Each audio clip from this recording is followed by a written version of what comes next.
Hey, what's up mga kaballers? Maligayang pagbabalik sa aking channel. Halina't pag-usapan natin ang balitang LeBron James sa Warriors mangyayari na.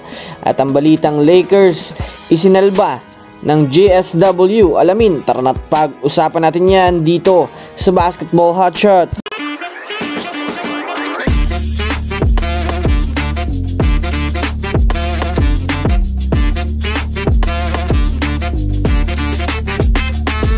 Una nga muna tayong dumako mga kaballers sa balita patungkol sa naging laro ng Milwaukee Bucks kontra sa kupunan ng San Antonio Spurs. Sa pagsisimula nga po mga kaballers ng laro ay mainit na nga po agad ang pinapakitang laro nitong Milwaukee Bucks sa shooting at sa ilalim, kaya maaga nga po nakalamang ang Bucks bago pa man matapos ang first quarter.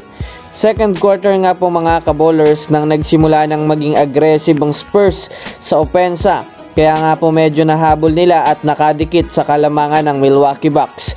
Pagtungtong naman nga mga kaballers ng third quarter ay maingay nga po ang buong stadium ng San Antonio Spurs sa pagsasagutan ni Giannis Antetokounmpo at Victor Wembanyama sa opensa sa pamamagitan ng mga palitan na dunks. Sa uling quarter nga mga kaballers ay dito na nga po nagsimulang maging back and forth ang laro. Medyo tumamya nga po ang depensa ng Milwaukee Bucks kaya sinamantala talaga ito ng Spurs. Under 1 minute nga po mga kaballers nang panay na naman ang sagutan ni Wemby at ni Giannis. Nagsigawan pa nga po mga kaballers ang crowd ng mabutata ng harap-harapan itong si Giannis Antetokounmpo ng rookie na si Wembanyama.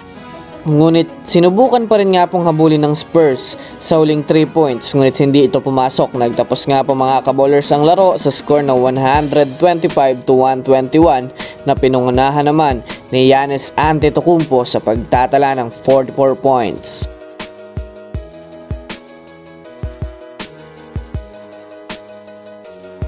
Samantala, dumako naman tayo mga kaballers sa umuinit na trade ni LeBron James sa Warriors.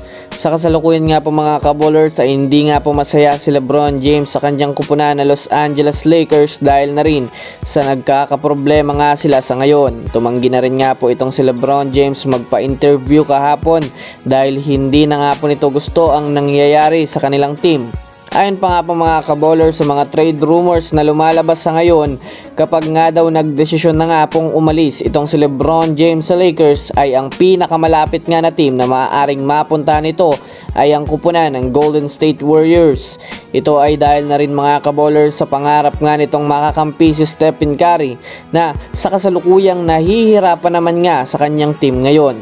Kung susumadahin nga natin mga kaballers, hindi nga po ito malabong mangyari dahil na rin sa nakadepende na nga po sa dalawang superstar na ito ang magiging desisyon. Bukod pa dyan mga kaballers, hindi nga po bumagsak sa standing ang Lakers mga kaballers dahil na rin sa natalo ang Warriors kanina sa Nuggets. Kaya masasabi nating naisalba pa ng Warriors ang kartada ng Lakers ngayon.